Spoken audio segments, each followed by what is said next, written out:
Desde el cómodo observatorio que proporcionan las imágenes del recuerdo, intentaremos esbozar un relato de condensación de las experiencias vividas y a partir de esos pequeños fragmentos memorísticos mostrar el fascinante mosaico perceptivo por el que discurrirá nuestro periplo turco, donde emociones y sensaciones transitan vertiginosamente, esperando sedimentarse en los márgenes del reposo.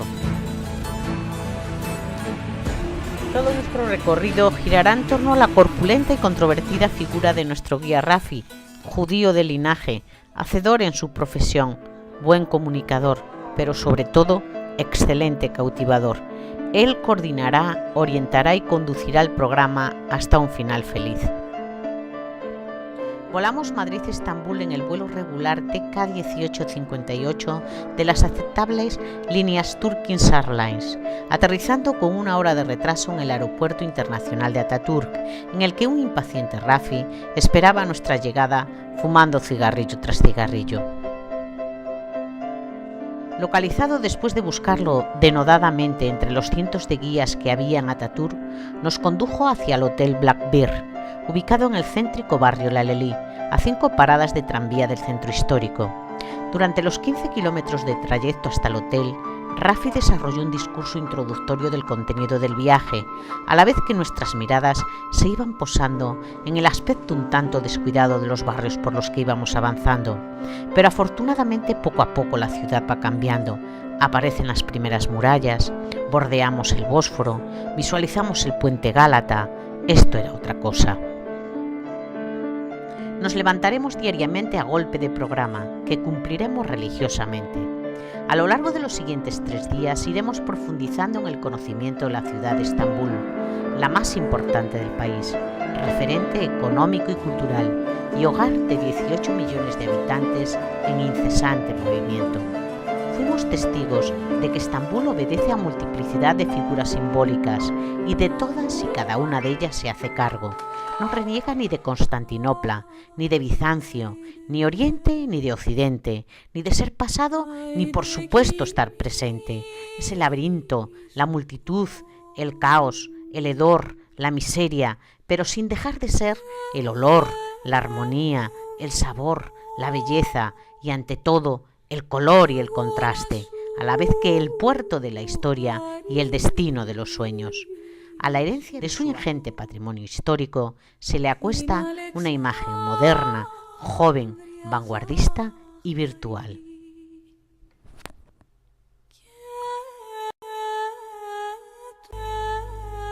Una de las cosas que nos impactó de Estambul es el infinito conglomerado de mezquitas y palacios que dominan el Bósforo, ese confín que separa la parte asiática de la europea.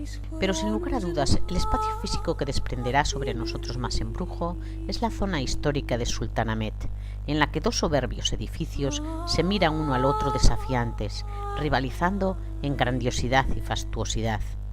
Uno, la Mezquita Azul, sobresale por ser el único edificio otomano que contiene 6 minaret, además de ser la obra cumbre de la arquitectura otomana. Mehmet I Kami será su fundador, su arquitecto Mehmet Tagar. Será acabada en 1617.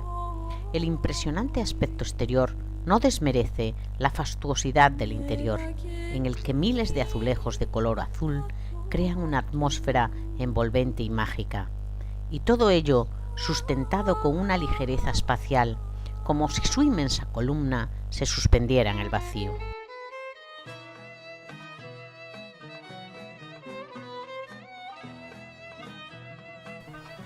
El otro es nada más y nada menos que la Santa Sabiduría, o Santa Sofía, o Hagia Sofía como la denominan los turcos, obra maestra del arte bizantino, emblema de Estambul y referente arquitectónico durante siglos. Construida en el 537 después de Cristo por Justiniano, pasó de ser durante 900 años sede de coronaciones imperiales a convertirse en la principal mezquita de Estambul durante otros 500, finalmente a principios del siglo XX convertida a museo, declarada Patrimonio de la Humanidad por la UNESCO. Sostiene un tremendo contraste entre la austeridad exterior y la rica profusión interior, en el que destacan mármoles mosaicos de incalculable valor y una impactante columna nervada que parece ingrávida, además de enormes lámparas de bronce.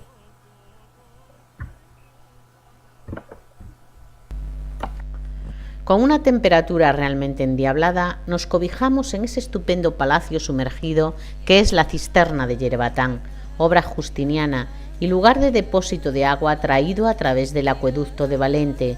Su arquitectura significó la invulnerabilidad de su posible destrucción.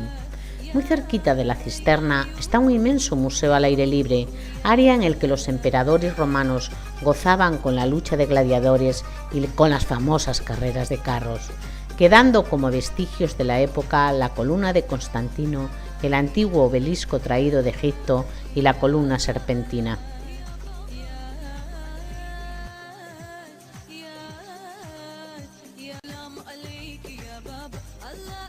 Realizando un paseo tranquilo y serpenteando varias calles del barrio del Bazar, llegamos hasta la mezquita de Soleimán, alejada del ajetreo de Sultanahmet y asentada sobre una de las colinas de la ciudad.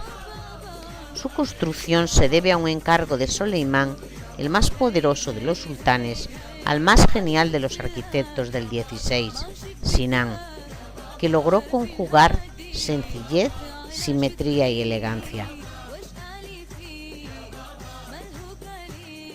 Nuestro poquísimo tiempo libre lo ocupamos en visitar y contemplar el habilidoso e informal juego del regateo de los turcos, innato a su condición mercantil, en el que a primera instancia salimos todos satisfechos. Los que compramos por creer comprar al mejor de los precios y el que nos vende por obtener siempre beneficio, hasta que compruebas que el chollo que tú creíste comprar está más barato unos metros más allá, mutando del cabreo de tu orgullo herido a la posterior resignación. Y en el caso hipotético de resistencia, la insistencia de su carácter encandilador te puede, sin nunca llegar a molestarte. 2 horas en este crucero. Se sale de la parte antigua de Estambul, que pertenece a Constantinopla, y se acerca el barco al principio a la parte europea. Se ve el puerto de Estambul, el Palacio Dolmabahce, que es del siglo XIX. Luego pasamos por debajo del puente colgante y empieza a acercar, es el Palacio Beylerbeyi. Los sultanes solo vivían por 3 meses. Luego se sigue y se empieza a ver las casas lujosas más ricas del país. Y ahí, acercando más hacia el segundo puente, se empiezan a ver las fortalezas del siglo XV que los otomanos los construyeron para conquistar la ciudad. Y así llegamos hasta cerca de la salida del Bósforo, que es el Mar Negro. Nuestra imaginación occidental se desbordará oyendo relatar a Razi las intrigas y misterios de los siglos de historia de Topkapi, al que le vamos a dedicar una tarde entera. Sobre un cabo, entre la confluencia del Bósforo con el Cuerno de Oro, se alza señorial el serrallo de Topkapi, conglomerado de ostentosas construcciones inmersas en la verde espesura. En ese opulento entorno vivieron y gobernaron los sultanes y su corte hasta mediados del siglo XIX. Y como presente atemporal de esa ostentación, exhiben la colección de joyas más rica del mundo, cuya autenticidad y originalidad son incuestionables, siendo su máximo exponente el puñal de Topkapi del 18.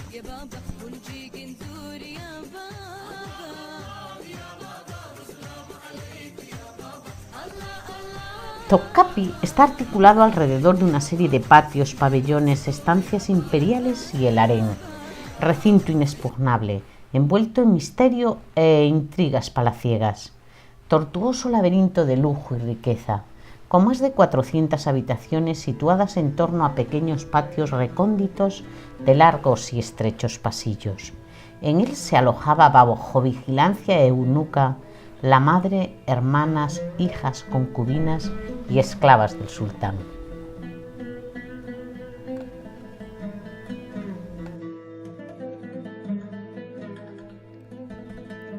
Muy de mañana cogimos el teleférico que en unos minutos ascenderá hasta el mirador de Pierre-Loti, nombre derivado del aventurero francés que en este bonito paraje se inspiraba buscando sus musas. Es espectacular contemplar al Cuerno de Oro abrazando a la colosal Estambul. No resistimos la tentación de tomar un excelente té en el encantado rincón del café de Pierre-Loti. El camino de regreso lo hicimos por la calzada que vertebra la necrópolis, entre cipreses, algarrobos y lápidas, hasta llegar al complejo Eyüp, la cuarta meca espiritual del Islam.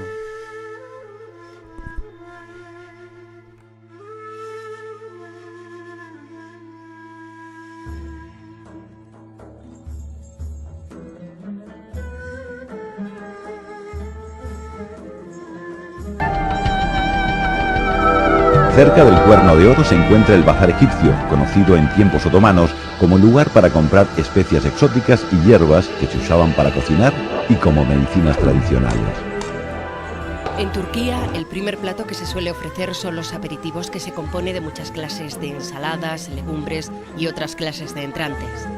Dentro de estos entrantes tenemos el puré de berenjena, los dolmas, que son unos vegetales rellenos, entre los que se encuentran pimientos rellenos, la ensalada preparada a la manera turca, también la ensalada de remolacha y las alcachofas, que en Turquía se cocinan de diferente manera que en Europa, porque aquí se come sin las hojas.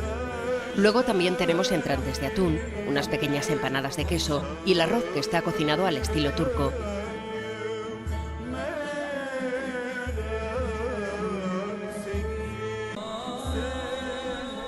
A eso de rayar el alba nos sorprende regularmente y siempre entre sueños una estereofonía múltiple que no estamos seguros si la oímos o la soñamos. Es el canto de la llamada a la oración, que se realiza desde los distintos minaret de las múltiples mezquitas de la ciudad durante 5 veces al día, los 365 días del año.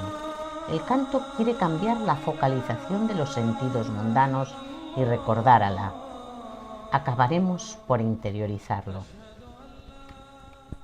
Una desagradable tarde torrencial nos sorprendió paseando por el barrio europeo de Beyoğlu. Cruzamos la plaza Taksim, el corazón moderno de Estambul, haciendo las consabidas fotos al monumento de la Independencia, grupo escultórico que representa a Mustafa Kemal Atatürk, considerado el padre de la nación que liberó al país del sultanato y estableció la república. Para dirigirnos a la concurrida y comercial arteria de Istiklal, y de repente, en el centro de la avenida, a la altura de la plaza de Galatasaray, todo se ensombreció.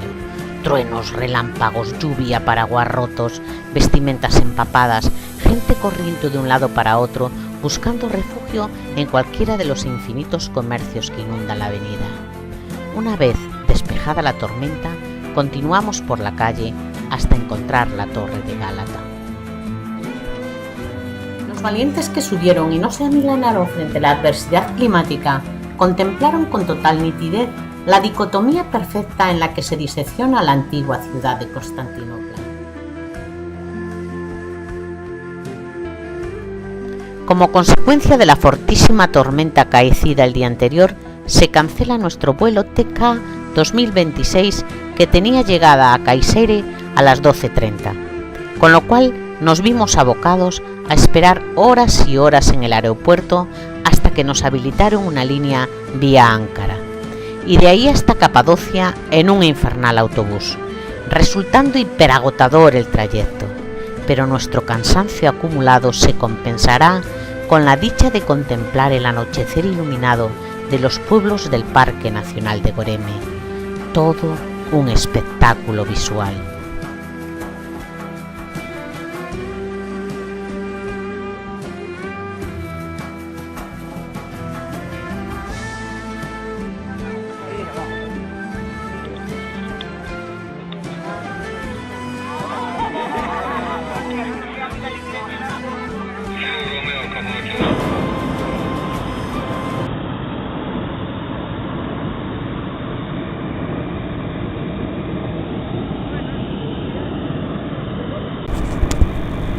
Hay cosas en la vida que han de hacerse, y una de ellas es montarse en globo al amanecer y dejarse llevar por el aire sustentado de una masa caliente que te transportará flotando sobre esas caprichosas rocas cónicas, esos paisajes ondulados, esas espléndidas sendas, esas ciudades subterráneas que configuran el paisanaje único de Capadocia. Francamente inenarrable. Uno baja, otro sube. Madre, no me imaginaba yo que pudiera ver eso. Capadocia ha sido a lo largo de la historia tierra de enfrentamientos entre Oriente y Occidente, pero también una de las cunas de la civilización. Diferentes pueblos como los atis, hititas, galos, romanos, bizantinos y otomanos lucharon para establecer su soberanía en la zona. Las sucesivas invasiones y el paisaje circundante han marcado a los habitantes de esta región, y esta influencia se refleja en su cultura, sus viviendas y en sus manifestaciones artísticas. Su nombre significa la tierra de los bellos caballos porque antiguamente estos corrían por sus valles. Situada en el centro de Anatolia, Capadocia posee un paisaje único, creado durante un largo periodo de tiempo por las fuerzas naturales y humanas. Un lugar donde la luz cambia constantemente y crea un efecto espectacular sobre la roca volcánica. Gel, ne olursan ol yine gel. Kafir, putperest, mecusi olsan da yine gel. Bizim dergahımız ümitsizlik dergahı değildir. 100 kere tövbeni bozmuş olsan da yine gel. Come, whatever you are, it doesn't matter. Whether you're an infidel, an idolater, or a fire Con sumo worshipper. cuidado de no resbalar, disfrutamos como enanos chapoteando sobre las calientes aguas de las espectaculares terrazas blancas de caliza y travertine de Pamukkale, esos castillos de algodón esculpidos por las fuentes termales cuya agua mana a más de 35 grados centígrados y que ha ido moldeando el paisaje desde hace miles de años, convirtiéndolo en una bella conjunción de piscinas de poca profundidad. Conocidas desde el siglo II a.C. por sus propiedades curativas, llevó a que las clases acomodadas de la época romana construyeran la ciudad helenística de Hierápolis, una de las más antiguas del país, pudiendo aún contemplarse restos del templo de Apolo, 2 teatros, el ágora y una inmensa necrópolis. Ambas fueron declaradas por la UNESCO Patrimonio de la Humanidad. Perdida en un agreste paraje de cautivadora belleza y a lomos de un tractor, arribamos a la villa romana de Afrodisia, análoga de Afrodita, diosa del amor, lugar en el que Raffi despliega toda su extensa erudición arqueológica, no solo por ser un virtuoso de la materia, sino sobre todo por ser alumno y colaborador del profesor Canaan Erin, iniciador de las excavaciones e investigaciones del yacimiento, del que sobresalen un pequeño odeón, un estadio elíptico baluarte defensivo y un majestuoso tetrapilión, entrada principal de peregrinación. Camino hacia Éfeso, Raffi hizo un alto en el camino y nos sedujo como buen turco de carácter adictivo a participar en un desfile de modas con fines economicistas. Pero eso no restará un ápice a su profesionalidad como docente y posteriormente se explayará con exhaustivas explicaciones en la antiquísima ciudad del Egeo. Entramos en la ciudad pertrechados de botellas de agua y gorros empapados para protegernos de las elevadísimas temperaturas.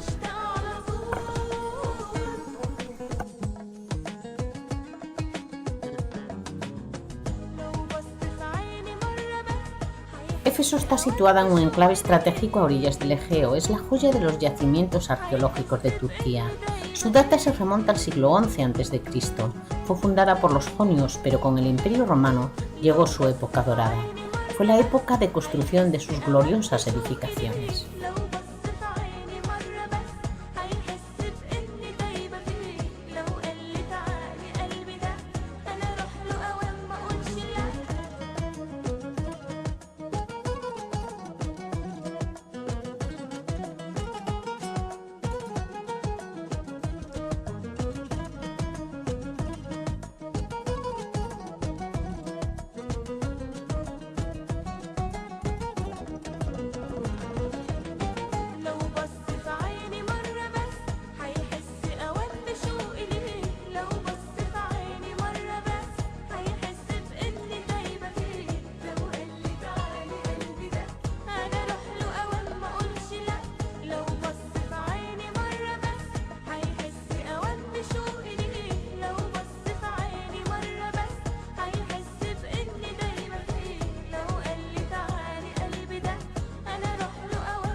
Nuestro viaje inicia su cuenta atrás y de regreso a Estambul paramos en la ciudad verde de Bursa, la que fuera primera capital del Imperio Otomano, cuarta ciudad del país en importancia. Está situada en la región del Mármara, ronda los 3 millones de habitantes y como reclamo turístico cuenta con numerosos importantes monumentos. Entre ellos, la mezquita y la tumba verde son 2 reliquias arquitectónicas del XV, de tiempos de Mehmed I. Destacan también el cementerio Muradille, el lugar en el que descansan los fundadores de la dinastía otomana a la sombra de los robles milenarios, la gran mezquita y el famoso mercado cubierto, que se desdobla en el de antigüedades y de la seda. A las mezquitas, como viene siendo habitual a lo largo del país, accedemos descalzos y las mujeres tapadas, como exigen los cánones religiosos.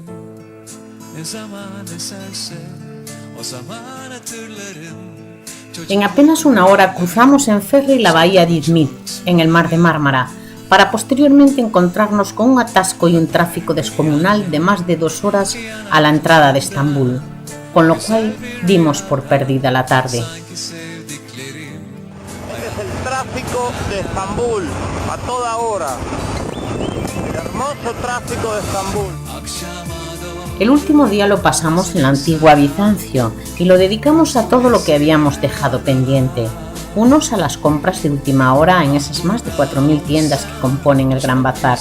Otros como broche final a visitar el neobarroco Palacio de Dolmabahce, ubicado en la costa europea del Bósforo.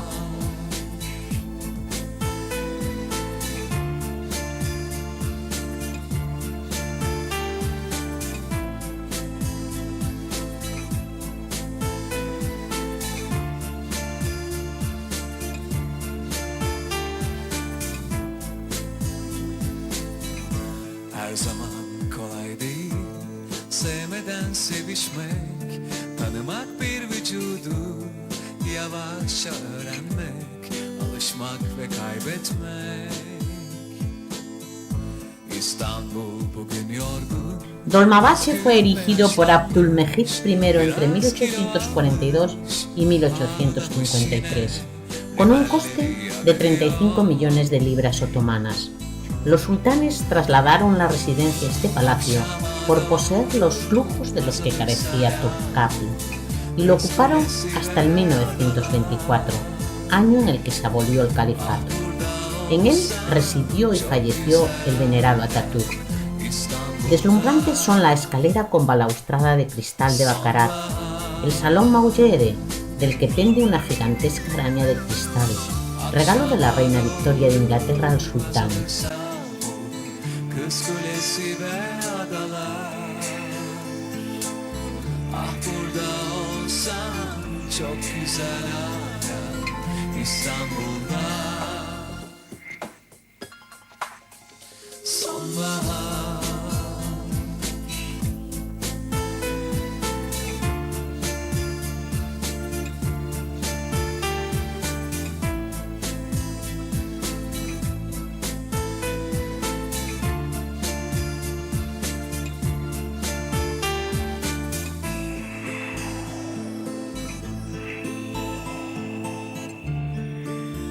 Decimos adiós a la Turquía del estruendo, a la del silencio, a la de la calamidad y de la vanguardia, a la de los fluidos de nostalgia y la de los códigos contemporáneos, a la del desgarro y la del orgullo, y fundamentalmente al gran caravasar de gente que fluye y asienta identidades.